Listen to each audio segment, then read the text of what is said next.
Mag Kaonti nendo ma Kisumu koro ni to ne oyudo tiegruok ewi kaka bende ginyalo bedo kod kwe e kindego magitiyo kod jogo eko man kod ng'ol ma bende ok ging'ado kata ok giyudo chwanyruok moro amora e sechego ma bende gidhi nyime kod tijegi.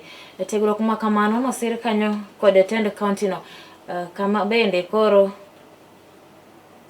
atimo mos. Tiegruok ma kamano ne osir gi tend kaonti no komakore gi riwruoge ma bende geto bero ngima jogo eko man kod ng'ol. Report samara Filogo Bliss nigi lero mathoth. Kane giloso bang' romono mar tiego gi kaka Apisa Mag Kaonti ma Kisumu mano bagi e chuny boma no.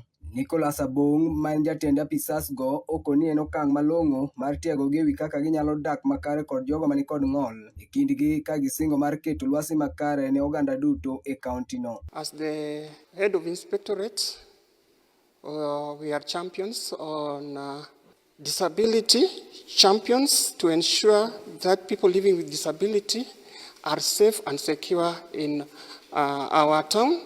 And in regard to that, their rights are championed and safeguarded within our city. We have been sensitized on how to deal with persons living with a disability. And this one is going to safeguard because all humankind has got rights and their rights has to be respected.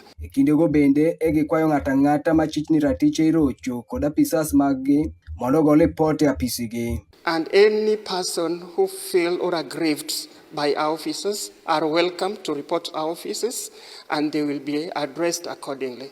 Our offices are open for everyone. Mikai Carolina Gwanda ma en jang'ad rieko ewi jogo mani kod ng'ol e apisi mar gavana e kaonti no ma Kisumu okwayo jogo mani kod ng'ol kaachiel gi apisas mag kaonti no mondo oti machiegni kaka familia achiel. With disabilities and the law enforcement officers from the county, we are one family from Kisumu County.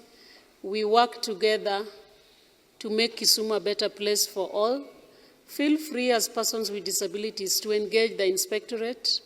Work closely with them. In case you have challenges, please report. Osingo mane ni tend kaonti no obiro medo dhi nyime gi puonjo apisas duto mekgi mar keto alwora makare kendo mani thuolo ne jogo mani kod ng'ol. We'll keep on with this session so that we trained all the over 300 personnel so that they understand. Korka kore to Mikai Jaki Butai ma en apisa matayo chenro e riwruogno momakore gi tend kaonti ma Kisumu mano mong'ere ni CBM Global Disability Inclusion ojiwo jo-Kenya duto mondo luwre gi chike mok girocho ratich jogo mani kod ng'ol. Otieko kokwayo tend kaontis ma pacho ka mondo ne ni ginywando jogo mani kod ng'ol e chenro gi duto mok ginyiso gi akwede.